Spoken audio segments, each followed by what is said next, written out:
Hi, good evening. So, you see, so many people have been, trying to find a solution to this. Okay, for example, now there could be a time that you have a cell like this, 3.2, just single one like this.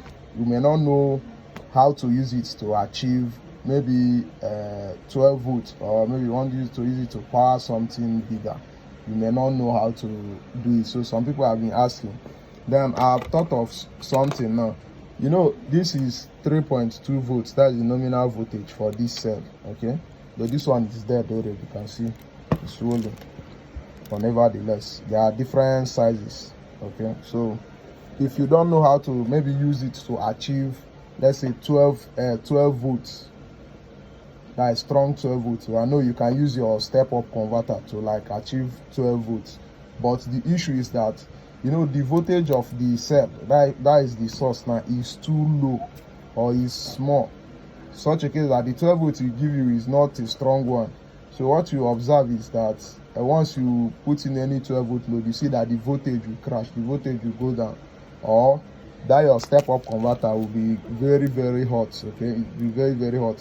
Usually those step-up converters, like those small ones, they can take about 3 watts load. Anything more than that, it will start getting very hot. Okay, so if you put a 3-watt bulb on it, it will work. But if you go up to 5 watts, you see that the step-up converter becomes very, very hot. Now in this case, I want to find a solution to this. So what I've thought about is the use of this. This is still a step-up converter, and they call it UPS, uninterrupted power supply. Okay, you can see 5 volts input, then the output is 12 volts. So this one is the 12 volts version. Okay, this one is the 12 volts version. So now, how do we do this? You know that this was originally made, if you check here, you see they say 18650. This was joined. I just removed it because I have a power bank that I'm building. Okay, so I remove it. I want to get 12 volts using this board. There are 2 now, so these 2 I remove them because I don't need them. So what you do is this. You know that there are 2 places for slotting in the cell. So you now parallel this one. That is, I use the wire, I saw that one to here, and then bring it to this place. Why do we do it like that? You do it like that because if you use only one, the output power will not be strong. So I discovered that previously. So if you join them, you get a stronger 12 volt output, and you get up to 12 watts. You get up to 12 watts.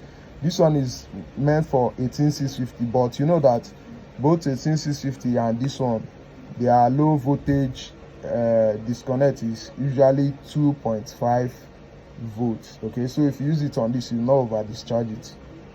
I hope you understand. So what we do is that after connecting this, then this slot for battery, that is this side, which is for battery, you connect it to the positive side of this one, and then this one for the negative.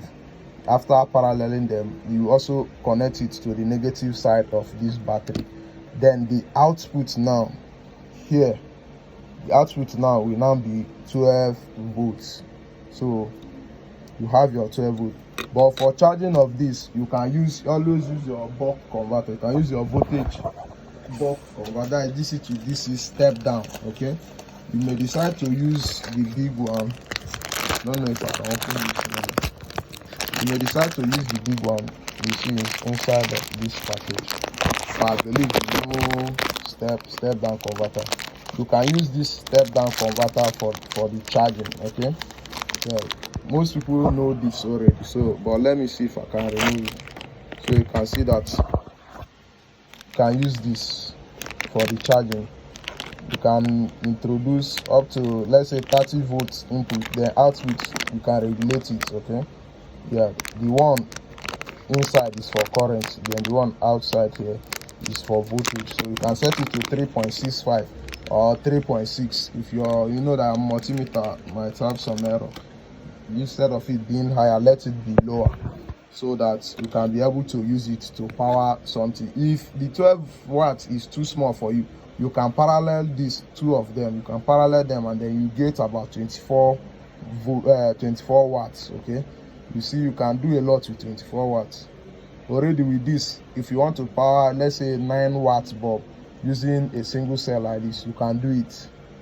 So that's that about this video. Then for the previous video that I did, I am going to list out the items I used in building that.